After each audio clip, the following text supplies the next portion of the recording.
நம்முடைய ஆட்சியில் நம்முடைய தலைவர் மக்களுக்காக செஞ்சிருக்காரு கொள்றாரு. அதை பற்றிலாம் நாங்கள் பேசியும் பிரயோஜனம் இல்லை, அதை பற்றி நினைச்சும் பிரயோஜனம் இல்லை. மக்கள் நல்லா பாடம் கொடுத்துருக்கீங்க. அந்த பாடத்துக்கு முதல்ல உங்களுக்கு எல்லாத்துக்கும் நன்றி. என்ன ஆமாம், தோத்து போனதுக்கு கைதிட்டு அதனால தான் விளங்காமல் உட்காந்துருக்கேன். திமுக நாசமாக போனதுக்கு காரணம் திமுக காரன் தான். ஏன்னா அதுலேயே இன்னும் அந்த சின்ன பிள்ளை சொல்லிச்சு, அழகா சொன்னேன், சுதர்சன் எங்க ஆத்தா சொல்லிச்சு, எங்க பாட்டி சொல்லிச்சு, யாரா அந்த ஏரியாவில் நல்லது செஞ்சிருக்கா, யாரா அந்த மக்களுக்கு வந்து ஓராண்டு காலத்தில் அந்த மேற்கு தொகுதியில அது ஊரணியா இருக்கட்டும், பூங்காவா இருக்கட்டும், அழகு கோயில் வந்து நம்ம மீனாட்சி கோயில் இடமா இருக்கட்டும், மக்கள் சொல்றதெல்லாம் செஞ்சு கொடுத்துருக்காங்க. மக்களுக்குடைய அடிப்படை தேவை செஞ்சிருக்கிறது இல்லை.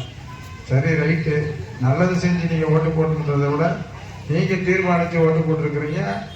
அதை நாங்கள் திமுக வந்து இன்னைக்கு அதை பற்றியெல்லாம் பேசுறதுக்கு வேலையும் கிடையாது, அதை பற்றி நாங்கள் சொல்றதுக்கு கிடையாது. நீங்கள் நல்லா எப்படி நினைச்சிருக்கிறீங்களோ அப்படி அதை பற்றி இல்லை.